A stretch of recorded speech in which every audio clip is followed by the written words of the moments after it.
This is the LEGO Star Wars 2002 Jango Fett Slave 1, and this is the LEGO Star Wars 2002 Jango Fett Slave 1 with bonus cargo case included. I ended up buying another Jango Fett Slave 1 and another cargo case because I did not have the heart to open up this sealed relic of LEGO Star Wars history. Now, I originally intended to do so when I purchased it. I just thought it would be cool, but since I purchased it a couple years ago, its value has gone up. I also just really want to keep it for my collection, so yeah, I bought another Slave 1, I bought the carrying case, and the carrying case was surprisingly cheap. It might not be so after this review, but for this one in perfect condition, I paid just over $100, and I commonly see them for well below that, down to around the $50 range. Cheap is relative, but when my sealed cargo case set is worth $2,500 and I can replicate that whole experience for $1,050, I think it just made a lot of financial sense for me here to do that. The Slave 1 originally released with 358 pieces for $50, adjusted for inflation in 2025 money, that's about $90, and if you want to buy one right now, sealed in box, it's like $1,000. It's absolutely insane. Now, taking a closer look at the box art on this one, I think it may have flown under the radar as one of the all-time great LEGO Star Wars box arts and box designs. It's just so clean looking.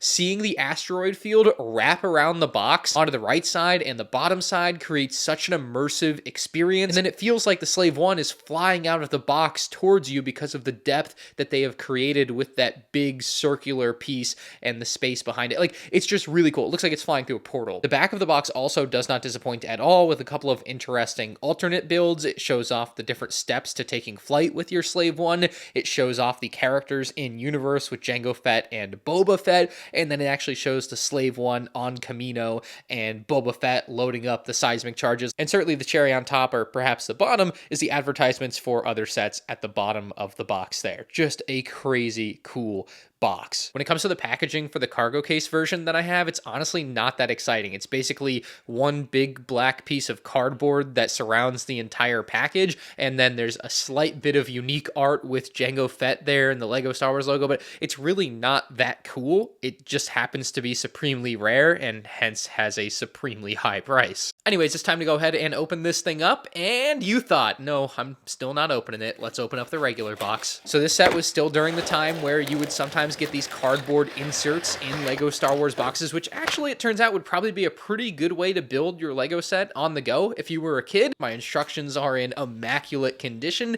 and they look great. I kind of found it interesting in the instructions that they make Jango's helmet look like it's supposed to be chromed. It looks way shinier in the instructions than it obviously ends up looking in real life, and just because you want to know the back of the instructions, yeah, it's got some of the other sets from 2002 and earlier years, and oh, it looks insane back here. There's Jedi Bob, there's the Millennium Falcon, the Twin Pod Cloud Car, my first ever LEGO set, and then, yeah, that was a computer, I guess, in 2002. So, yeah, Jango Fett Slave 1 instructions, pretty dope, and then you've got your 5 numbered bags, plus a magnet, and your windscreen piece. I'll build it up, and let's take a look at our minifigs. Starting with Jango Fett, this minifig screams classic LEGO Star Wars. It's kind of unanimous with it, in my opinion. It's just one of the few figures from that era that just, it has aged poorly, right? It's not very accurate. It's not what you might want today out of a LEGO Star Wars Jango Fett figure, but it really captured that classic vibe for a LEGO Star Wars minifig. It, of course, uses the Boba Fett jetpack helmet all in one piece, where it also has the rangefinder molded into it and slightly printed on there, so very nice attention to detail, at least as good as they could have back in the day. Now, of course, underneath you're going to find the balaclava head, and so you have to pull off the helmet and flip it around, but it's kind of printed on there, and it's actually really nice because it doesn't get washed out because it's the yellow color, so it actually prints really well on black here. They, of course, include a hairpiece for Jango Fett so that he doesn't have to be bald, but you won't find any other accessories for Jango Fett. I think that's a little bit odd about this set. I wish they would have given him his pistols or something. Like, definitely missing an accessory or two here. And then the other figure, of course, is the young Boba Fett minifig. This one just with the yellow skin tone, of course, a very classic LEGO Star Wars feel, but I feel like the Jango is more classic feeling, if that makes sense. I don't love the hairpiece for the young Boba either. I think this one just looks odd. It's that Anakin hairpiece that they used a lot in the early days. It just doesn't really fit for Boba here. I feel like it would have been amazing if this set had included an early version of a Kamino and just some revisionist history here. Like, just imagine that. But at the end of the day, you at least got the two that you had to have in this set with Jango and Boba. Transitioning to the build here for Jango Fett's Slave 1, I don't want to burst anyone's bubble, but here's the carrying case. It says LEGO Star Wars on the front, and, well, does the carrying case hold Jango Fett's Slave 1? I think that's what a lot of people want to know. So to open the carrying case, you just push it apart. That was probably really loud. And then you pull it open, and there's nothing special or notable about the inside of this at all. It's just black and empty. And so you can take Jango Fett's Slave 1. Oh no, it doesn't really work like that, does it? Yeah. So I think some people always imagine, and maybe I did as a young kid, that, you know, a carrying case would carry the built model, but that's not what the carrying case does. It only really holds the parts for the set when it's brand new in the bags, which is nice and all, but just long term, not super useful. I guess it's more useful as a carrying case to use for basically anything else after you're done. Maybe you keep your Lego Star Wars minifig collection in it. Maybe you can imagine keeping something else in a black case like this. It's got little holes at the top. You could totally get a couple nice locks and keep it very safe. But yeah, definitely an interesting piece of Lego Star Wars history here. And yeah, I just wanted to show how it worked with the actual Lego set, or more so how it doesn't. It's just a bonus, right? It's just like an extra thing to use as an accessory to your Lego life, not necessarily as a direct accessory to the Slave 1. So yeah, Slave 1 time, for real. Now, before I tell you all about how well I think this set has aged and all of the things that I love about it, I do need to say that this thing had some pretty big stability issues when it released. So big that LEGO thought it was worth their time to go and fix them. Pretty rare for LEGO to fix issues with LEGO Star Wars sets these days, but they weren't above that back in 2002 because they were almost broke and needed the money, so they had to sell the best product possible, right? So there are a couple things on here. So the first thing is maybe like right here. So like a common place you would probably grab this set is right here, and basically there's no structural support in between here, and so what could happen is if you just happen to hold it and push this too tightly, or maybe over time it would wear in. We'll see if I can get that explosive kind of shown. Yeah, like that. That can happen. Not particularly great, especially if you're flying the thing around as a kid and the thing falls to the ground, and that would just be disastrous for any young kid out there. So along with that, you also have these black panel pieces here on both sides, and they just were very easy to dislodge, and they would quickly become disconnected through just normal wear and tear and play with the set. You can see that's just not, what you probably want if you're Lego Star Wars. So we got all the pieces here to switch this model over. This is what you need to switch this set from version 1 to version 2. It's not easy to find version 2 instructions out there, so I'm just going to quickly show y'all everything you need to do with all of these pieces. Also, the gray colors you see here are in old gray, so if you want them to match your model, make sure you get them in old gray. Now, from what I can tell, the box art didn't change from version 1 to version 2, so there's no real way to tell if your sealed box has the version 1 or version 2, but once you get the instruction manual out, and of course you can see some of these parts that weren't in the set originally, you would know anyway, but the instruction manual number is different. So version 1 is number 4177481, and version 2 is number 4195881. Our first and perhaps simplest change is to reinforce this area here. So remove that, remove these bricks. You're going to want to keep the little textured white pieces on top there. So we'll just transfer those on over.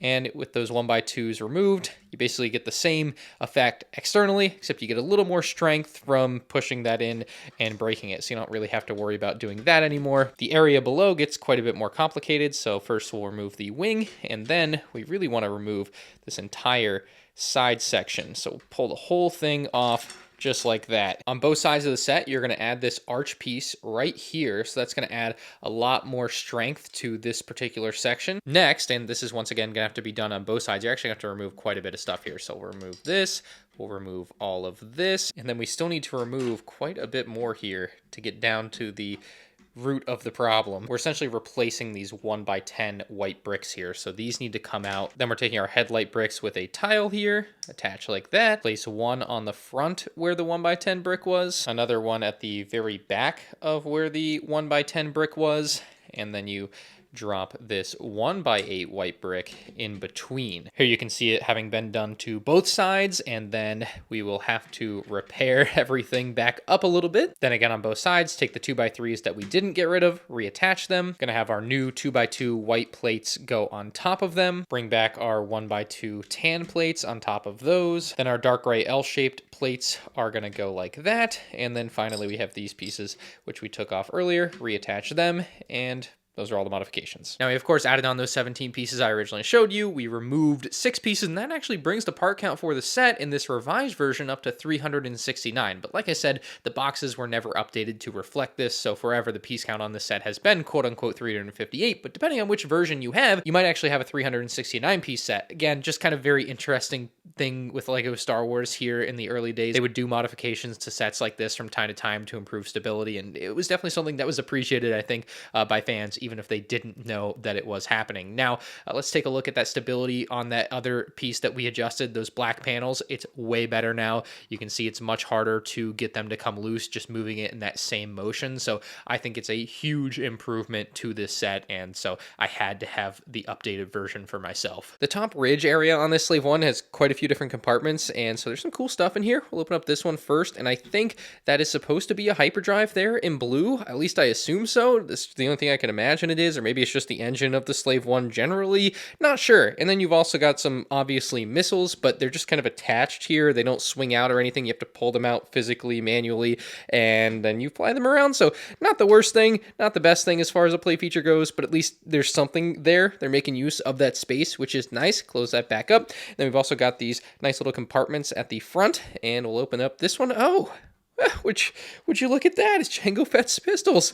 I said they weren't included. I didn't build the set that long ago. I guess I just hid them in here and forgot about them. They must have been added to the set as part of a later bag and then placed in there according to the instructions, and so that's what I probably did and then forgot about it. So there you go. And then let's see, we got another door number 2 here. Let's see what's inside. Oh, well, nothing. Kind of dawned on me that that might be a sensible place to put Jango Fett's hairpiece, so it's out of the way. So that works. That's nice. We've got another compartment below all of that here, and it just opens downward. Then you have this swiveling cannon or missiles or whatever they are. Pretty cool. Like, I love that. I think it's a great play feature. It is something that can unfortunately kind of break off easily, so it does have a downside. But here you'll find the same exact play feature on the other side of the ship, and it also broke off. I did not have this set as a kid, but I can imagine this maybe being an annoying play feature because it seems to break easily. The main blasters on the ship here still look great after all these years. I think this is a piece that has aged very well for Lego, and they can be moved independent of one another. Now, they can't spin 360 degrees, as you can tell, because they hit the ship itself, but yeah, they still have a great range of motion, more than enough in my opinion, more than you would really want. So yeah, I just like trying to keep them together so that they don't look awkward, because they look really awkward if you put them offset. I don't like that, so got to keep them together there. And then let's look at this area down below. Something cool going on. So we've got this gray panel piece, which is nicely sloped with the rest of the ship. However, it can actually be lifted up, and that's when you're going to take your 3 translucent orange minifig heads that are very vibrant. These are supposed to be your seismic charges, and you load them up and into the Slave 1 there. So you can see nice compartment for them. Close that up, and they're safely ready to go. So we've got the ship picked up and ready for flight, and actually this whole panel below it is movable. So when you open it, the seismic charges are supposed to drop out. Unfortunately, they don't just fly out the back like in the movie. You have to actually like drop this thing to a bit of an angle to get them to fall out, but I think it gets the point across. It's just really cool that the feature is there. Obviously, it doesn't truly recreate the effect of a seismic charge in Attack of the Clones. Looking at the back of the ship as far as detail goes, though, yeah, it was sparse. You know, it was not the best.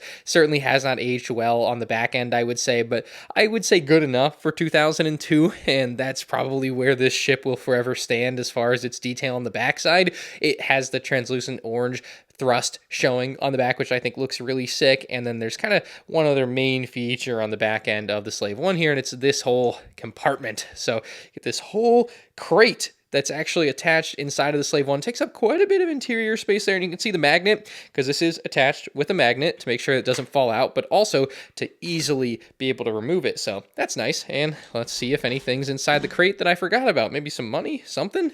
Oh, no, nothing. Nothing inside the crate, and, you know, I already put Jango's hairpiece inside, so I'm not really sure what this crate was supposed to really have here.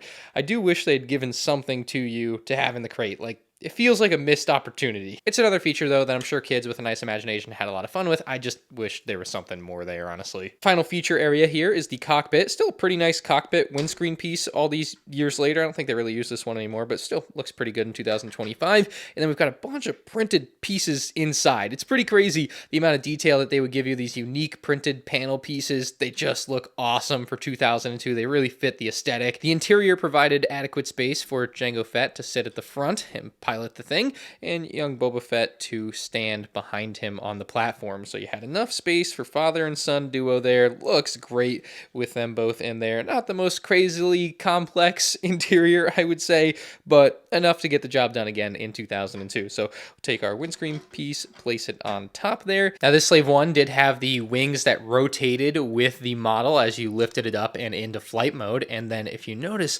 Jango and Boba, their platform inside, also rotates with the model as you lift it up. So they are now properly facing forward in the Slave 1 as you're flying it around, and then as you go into the landing position, they kind of rotate back down to a normal position as well. Really sick that they were able to do this back in 2002. Just lovely on this model as a feature. Now, you can have an issue if you have these pieces pushed too hard together where, oh no, now it won't move. What's happening? My set's broken. Well, you just push them too hard together. You just have to loosen it up just slightly. You got to give it a little bit of space to breathe there, basically, so that they'll go down properly. It's a play feature that we've found consistently on a lot of Slave 1 models over the years, and so I just love seeing it here in the early years. While it didn't work 110% of the time, you know, as long as you were able to loosen it up, you were going to be good. With all the play features out of the way, we got to discuss how great this model still looks over 20 years later. It's insane. It's got all printed parts, by the way. There's no stickers. This sand green detail on the blue panel piece on the back, yeah, that's a print, and it very nicely matches the sand green color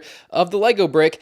The little arrow on the yellow tile up there, that's also a print, and of course all the pieces on the interior were prints. It's just nice not to have a bunch of stickers ruining a set, right? Like, all prints. They also were lucky enough to be using some new age curved pieces at the time, and I think that also helps this set look so much better 20 years later than, let's say, the 2000 Boba Fett's Slave 1, a set that I don't know what happened to my built version. It's around somewhere, but I kind of lost it. But anyway, I think this will get the point across. This Slave 1 came out in 2000.